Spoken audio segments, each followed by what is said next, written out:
to the Mindbender Mental Performance Podcast.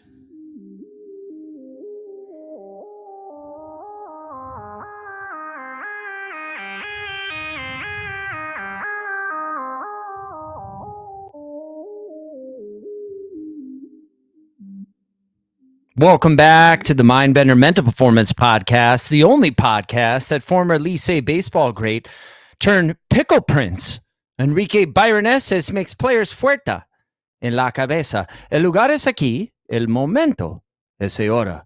Wherever you are, the place is here, and the time is now. We're taking it from the clouds to the dirt where it can grow. You already know it's about showing up, being present over perfect, and knocking down the mental and oftentimes emotional barriers that get in the way of consistent and confident performance outcomes. Today, we're going to be breaking down the final chapter, actually the appendix, not even a chapter, of chapter 10 of Heads Up Baseball, part 10 of our book breakdown. Yes, we have covered every single chapter in detail of the great book, Heads Up Baseball. You want to make it to the big leagues, you haven't read or bought or have an audiobook, Heads Up Baseball, what are you doing? So chapter 10, special opportunities to learn. When the game humbles you, and it will, how do you learn the lesson and leave the event? You want to be a learn-it-all, not a know-it-all, right? So how do we do it? Let's talk about it. Part 1 of the appendix is failure, the most underrated coach in the game. If you're playing this game, you're going to get your ass handed to you. The question ain't if, it's what now? How do I respond? Failure is feedback. It's the teacher, the fire, the mirror. It's the special opportunity to pay attention and upgrade how you respond. The question becomes, are you letting one bad game, one bad outing tell the whole story of who you are, or are you evaluating like a one-pitch warrior? Let's take it from a pitching standpoint, right? You could say, I gave up 6 runs. Yeah, it felt like shit. But after the ball releases my hand, the outcome of what happens is outside of my control.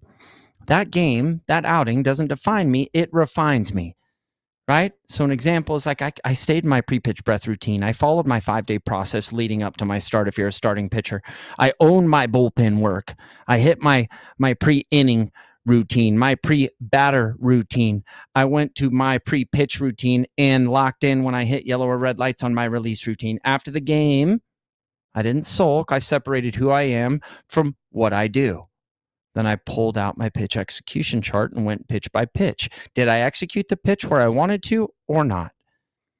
Let's just say the percentage comes in at 67%. Well, that's above the MLB standard of 63% on pitch execution. So even if the scoreboard, which by the way, we don't play to a scoreboard, we don't play to stats, we play to a standard using a system in the mental game, right? So even if the scoreboard didn't love on you that day, you did your job as a professional glove hitter.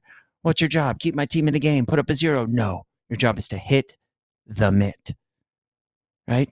So reflect. You know the performance pathway. We've talked about it 100 times on the pod. Prepare, perform, reflect.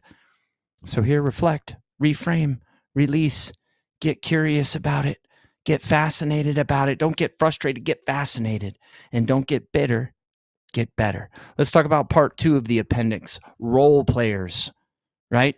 Earned in the shadows, always one pitch away, because mental toughness ain't just about showing up in the spotlights when it's bright lights, big city. It's about how you show up when nobody's watching. Are you competing in BP like it's 3-2, bases loaded, game 7 of the World Series? Can you lead from the dugout? Are you a we over me guy or not? Right? Oh, man, I'm not playing. You don't control playing time. You don't control the lineup. Why haven't you quit then? Why don't you just quit? Because I love this shit, right? I'm not here to be seen. I'm here to be ready. Because I don't get bitter. I get better because I know I'm always one pitch away. So be where your feet are. Stay ready. If you stay ready, you don't got to get ready. Part 3 of the appendix. Injury. Setback or a setup for a comeback, right? Injury is a forced timeout, but it ain't a vacation. It's your chance to go to school on yourself. So the question becomes, are you a victim of your injury or are you a warrior recovering from battle, right? Maybe you didn't ask for the injury, but you're leading from the bench. You're sharpening your mental game tools, right? Make rehab your new game and dominate that. Do what you got with what you got, right? And then from there, be still. Be still and know that he has your back. Psalm 46:10, look it up. Part 4, let's talk about life after the game. And this was never just about baseball, because better people make better players. And no matter who you are, if you're Derek Jeter, if you're Mariano Rivera, right? If you're Adam Wainwright, you're still going to be a person a lot longer than you're going to be a player. And this game teaches you everything. Teaches you about pressure, teaches you about poise, teaches you about pain and purpose. And you'll carry it with you far beyond the lines.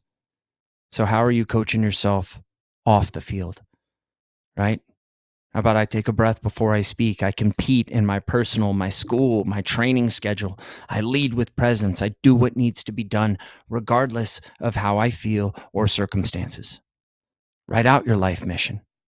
What do you want it to be? What type of person and player do you want to be? But start with the person, because you don't want to make it to the top of the mountain, turn around and be all alone because you were an asshole the entire time you were climbing up. All right? Write it down. Make it real. And final chapter.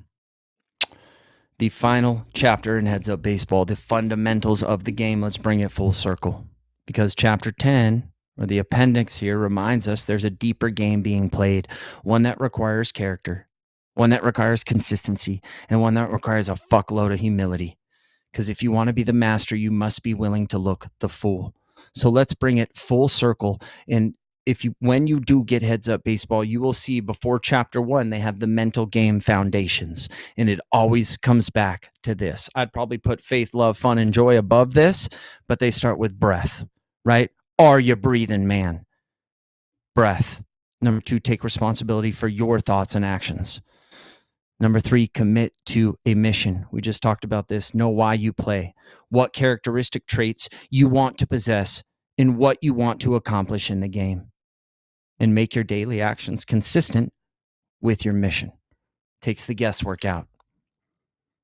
You might not feel like it, but you can act differently than you feel because you have established a mission and you know why you play.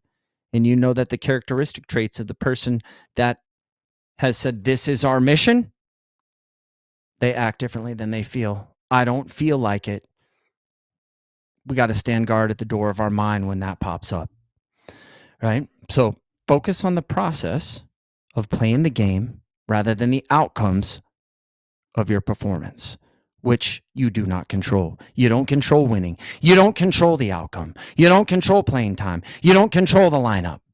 So play one pitch at a time, confident and focused on each pitch as it is played with disregard for the past or future pitches, right? And realize that you can't control what happens around you, but you can control your response to it. And that you must be in control of yourself before you can control your performance. Develop your mental skills so you consistently perform to the best of your ability and have always something to go to when the adversity comes, so you can make adversity your advantage, so you can make the fear your fuel, so you can make the failure your feedback, and then treat practice like a game. And you know what? The game will feel like practice. Learn each day, because you want to be a learn-it-all, not a know-it-all. And lastly, keep that shit simple. These fundamentals aren't optional. They are the standard and the system that we use in the mental game. So you always have something to go to. If you want to be dangerous in the box, on the bump, and in life, you build your foundation, your system, and your standard here. It's not about being perfect. It's about being present. It's about becoming someone who responds, who resets, who owns the moment instead of letting the moment own them. So whether you're a freshman grinding for innings, a D1 commit, battling self-doubt, right, or a coach trying to pull the best out of your team, trying to implement a mission, a vision, core principles, above and below the line behaviors, and give them in baseball, in-game, pre-pitch, and release routines, and talk about, how to build these and integrate them into your system, and you want to go deeper on that, hit me up. We can talk through it. Until then, give your team a standard, give your team a system, put them in the ideal performance state to give you the best opportunity to go out and win pitches. And then trust your shit from there and play the game one pitch at a time, right? The game is simple. We make it hard. Troy Gloss told me that.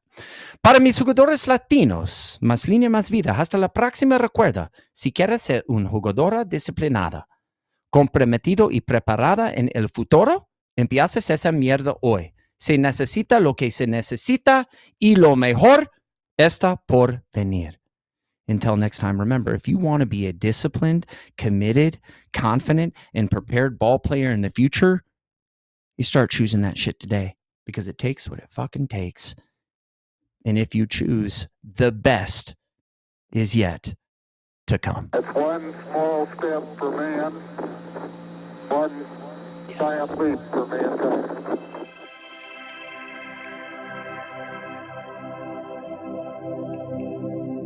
Early, fast, hard, often. See ya.